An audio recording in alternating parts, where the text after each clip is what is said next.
Hey guys, what's up? Or how you doing? Cormando here. Welcome to my Extreme Rules 2016 predictions video. We're gonna get straight into it. We have the pre-show match again. It is Dolph Ziggler and Baron Corbin, and it's a no disqualification match, just like announced this week, I think.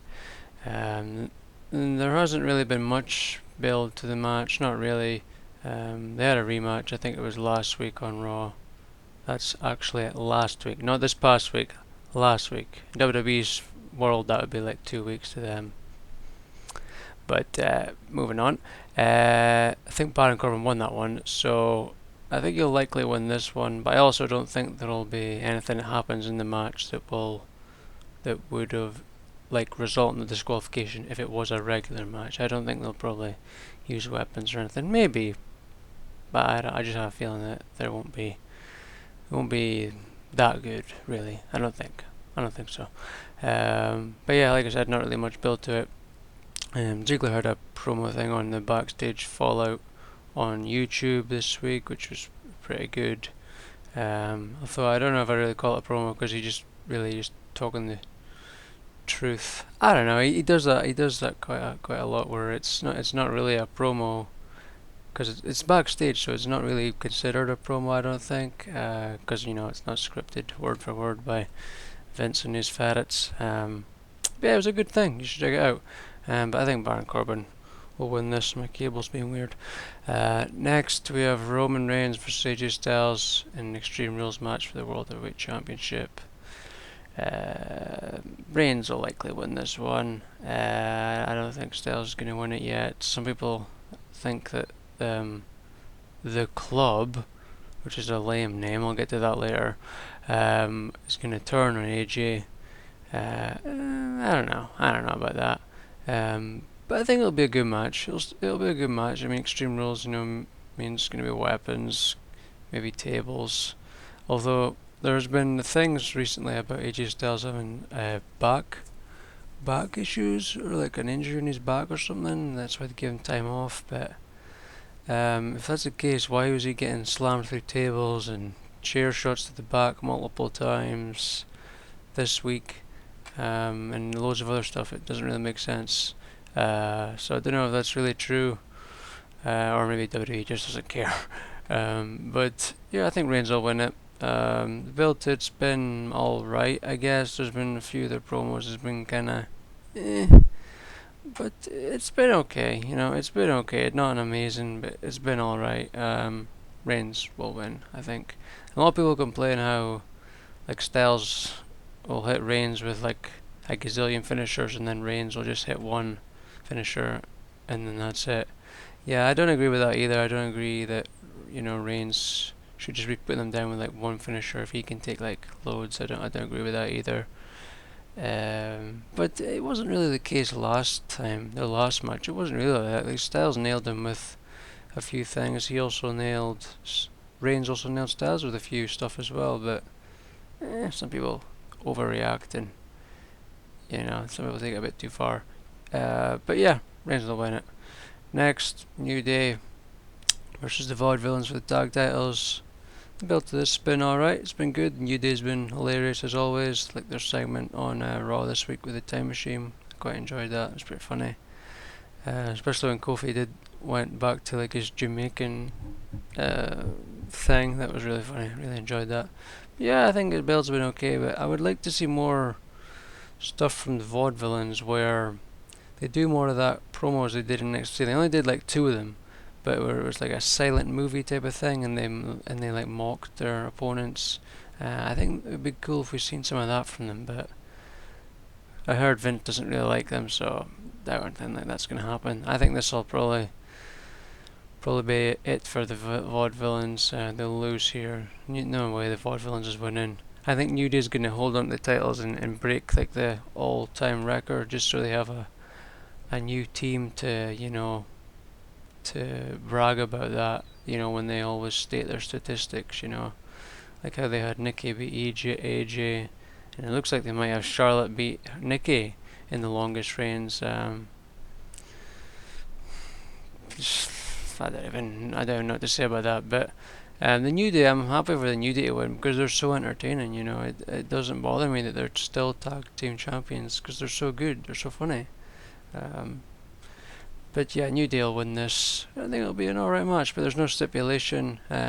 It's not like Extreme Rules the way it used to be, where every single match had a stipulation. It's not like that anymore because I don't know. Just WWE being morons as usual. But yeah, New Day for the win. Next, we have Charlotte versus Natalya submission match for the women's championship. If Ric Flair disregards his ban from ringside, Charlotte will lose her title. Yeah, interesting little note there. But I think Charlotte will likely still win here.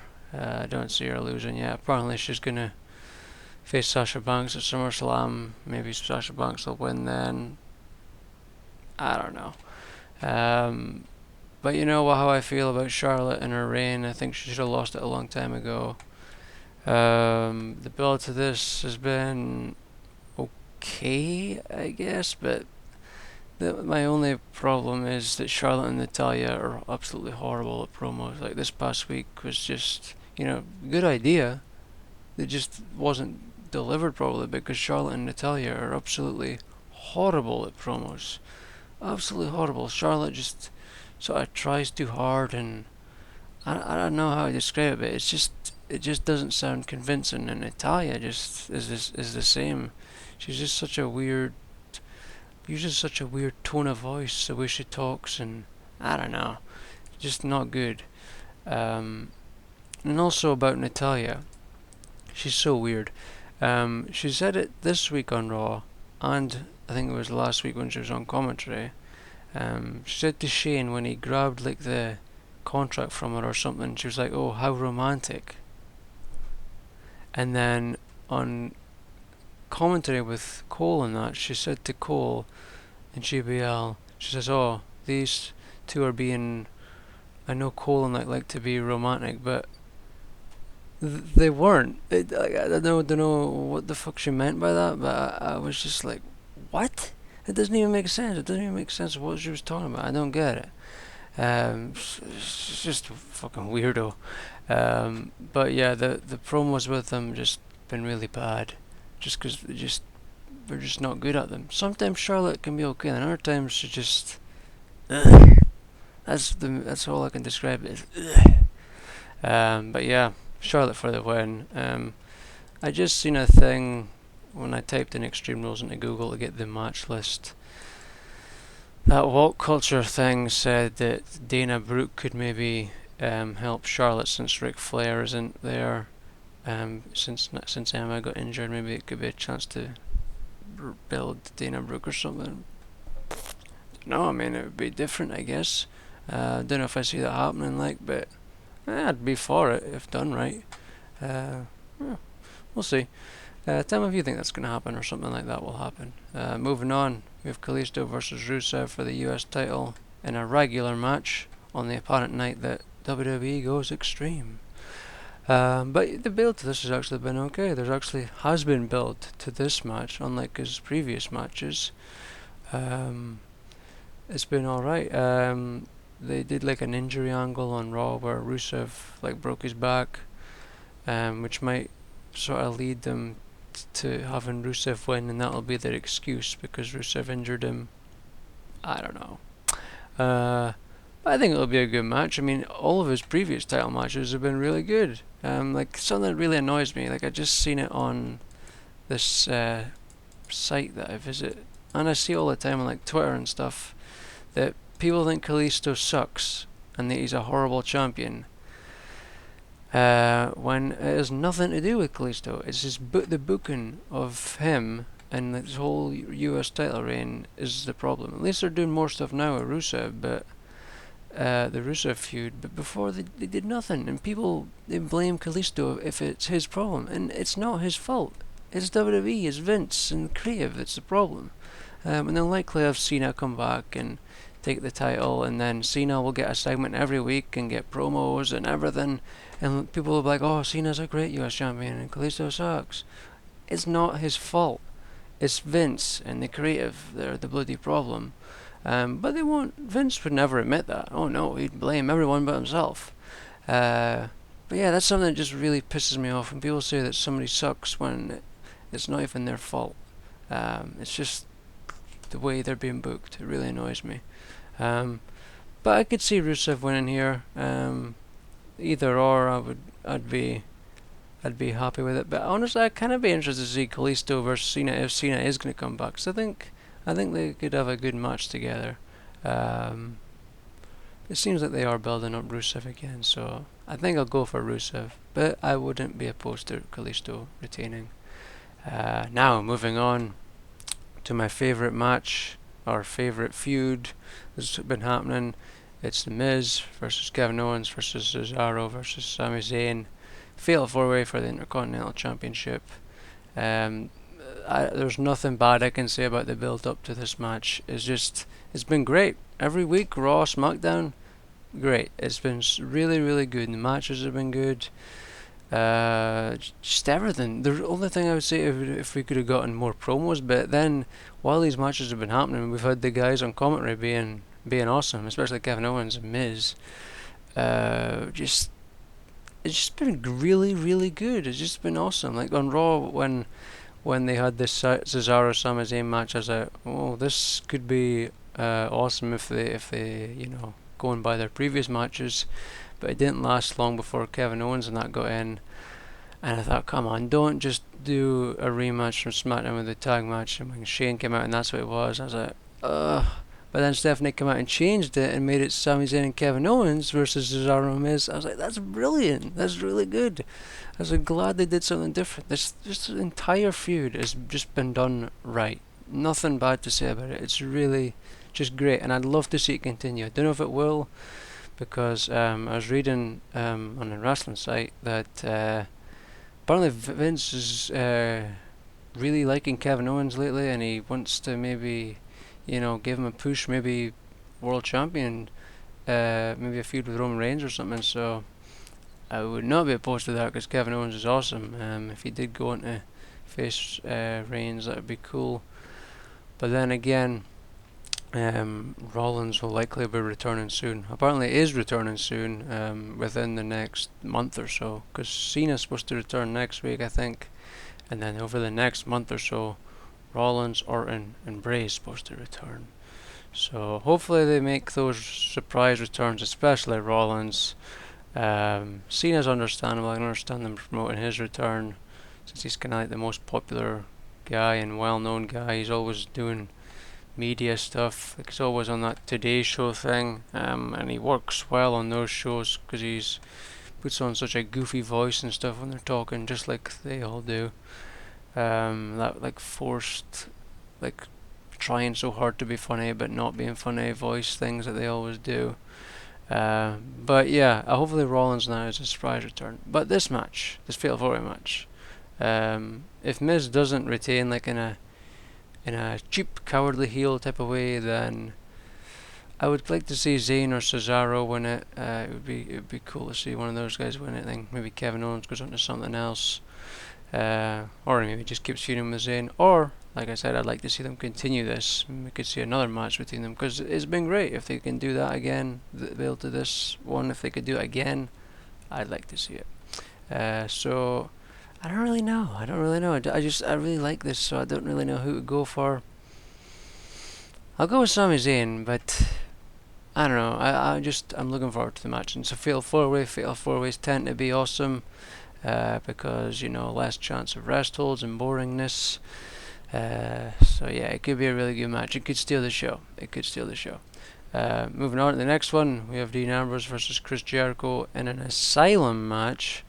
And I've actually really enjoyed this. A lot of people don't like this, but I do. I think the build to this match since Payback or whatever has been good. Like, I didn't really like the build to Payback, but I really enjoyed the build to this one. I think this has been good because there's actually been memorable moments happening, like Jericho destroying the plant or Mitch over Dean Ambrose's back, and then Dean ripping up Jericho's jacket and destroying it, which I thought was funny. I thought it was really funny.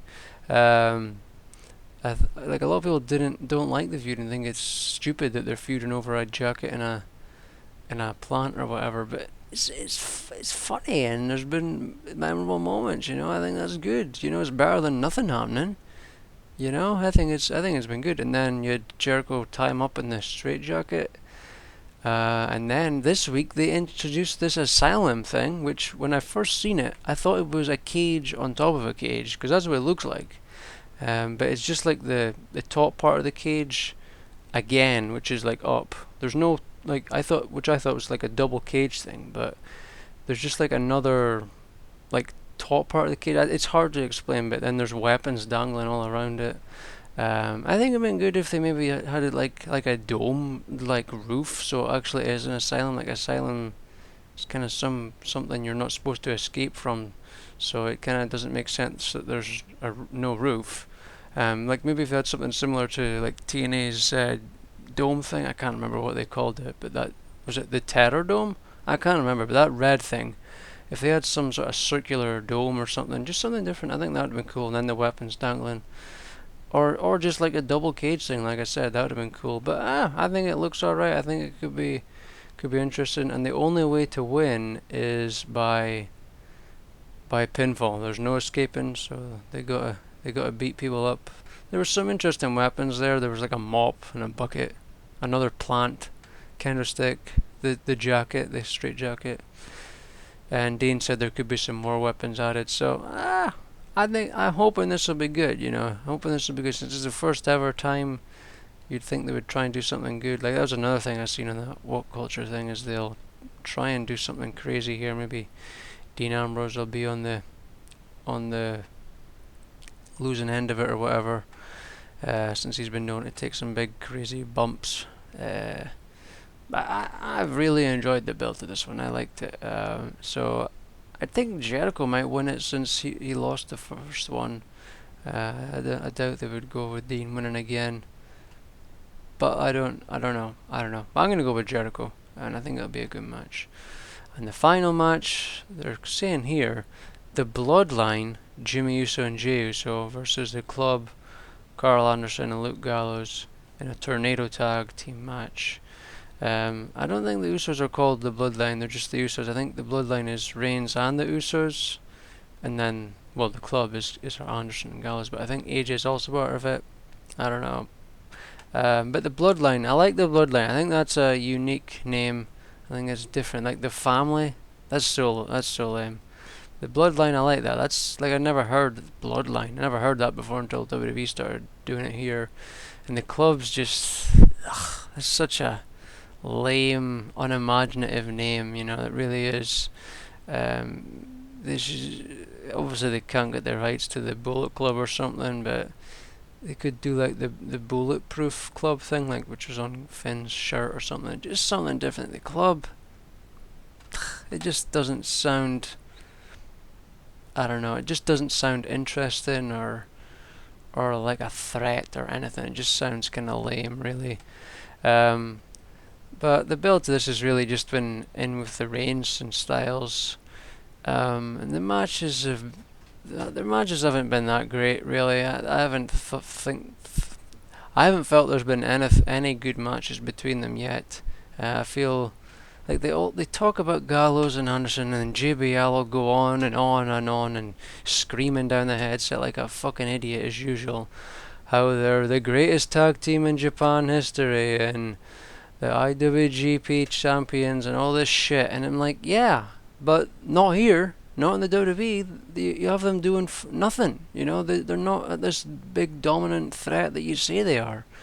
You know, and I'm not saying that that they should be like, I don't know what I'm trying to say, but people complain that they're getting buried by Roman Reigns or whatever. No, I don't agree with that, but I don't think they should be getting beat up as easily by Reigns. You know, these guys are supposed to be these big dominant guys, but you're having them easily get beaten by Reigns. And I'm not saying that Reigns should be losing to them either. You know, like they had that match with Gallows. but if done right, you know, you can have both guys coming out looking good. But it doesn't really seem to be going that way. Seem to be Anderson and Gallows seem to be just getting beat up kind of easily by Reigns. Like there was a time when I think it was this week on Raw, where they were both in the ring with a chair or something. Maybe it was last week, I don't know. And they both ended up missing, and then Reigns beating them with a spear or something. That shouldn't really be happening, you know. But what can you do? But I haven't, since coming here to the WWE, I haven't seen anything special from these guys. Like, I don't watch Japanese wrestling or anything. I'm just going by what I hear, and I hear these guys are really good. I kind of hear that for all of these indie guys that come into WWE. But then WWE restricts them from doing moves and stuff in their matches. And I'm not saying that the WWE that they should be doing like dangerous moves and stuff. Because that was something somebody said. Like I just responded to a comment. I said somebody, well, you're only allowed like 4 or 5 moves. WWE restricts them from doing so much. Somebody said I was being ignorant because the WWE wants to protect their wrestlers or whatever. But I'm not saying they should be doing dangerous moves. I'm just saying they shouldn't restrict them so much, and they should let them have more action-packed matches instead of, you know, wrestles and nothing happening in the match, you know. But since it's a tornado tag match, this will probably be the best match they've had, I think, since coming into WWE. I think this will be Anderson and Gallows' best match. You know, like I said, last chance for wrestles and stuff, so it could just be all-out action from start to finish, which would be good. Hopefully, it'll be a good match.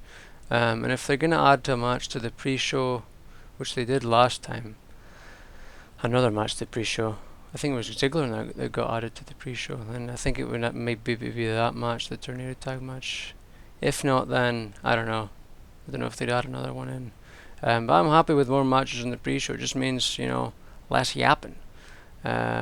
Maybe they'll add like a Dana Brooke match or something, or a match with the Shining Stars. I don't know. I was quite impressed with the Shining Stars debut. Well, more importantly, Epico, because he was the only one that got to do anything. Like that double underhook gutbuster thing, that was awesome. And their finisher's alright as well.